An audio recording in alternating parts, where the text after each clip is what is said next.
بسم الله الرحمن الرحيم. إن الحمد لله نحمده ونستعينه ونستغفره ونعوذ بالله من شرور أنفسنا ومن سيئات أعمالنا. من يهده الله فلا مضل له ومن يضلل فلا هادي له، وأشهد أن لا إله إلا الله وحده لا شريك له، وأشهد أن محمدا عبده ورسوله. أما بعد، السلام عليكم ورحمة الله وبركاته.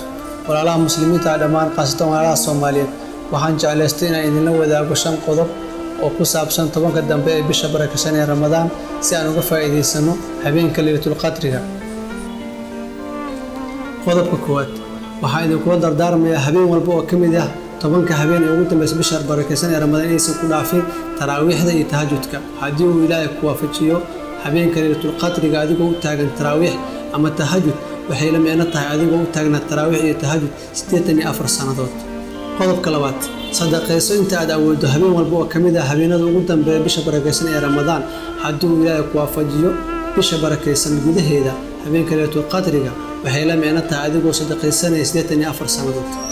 qodobka saddexaad, ku dadaal akhrinta Qur'aanka Kariimka inta aad awoodo juz 2 juz, hatta Allah ka dhiga hal safxad.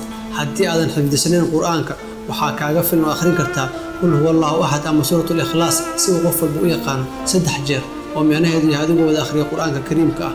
haddii uu Ilaahay ku haleelsiiyo habeenka Laylatul Qadriga adigoo akhrinaya Qur'aanka, waxay la micno tahay adigoo akhrinaya 84 sano Qur'aanka Kariimka.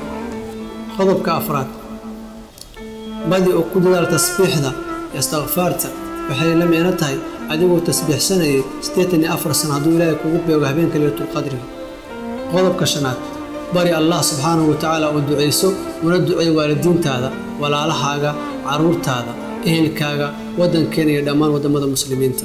hada wabillahi tawfiiq, wassalaamu calaykum waraxmatullaahi wabarakaatuh.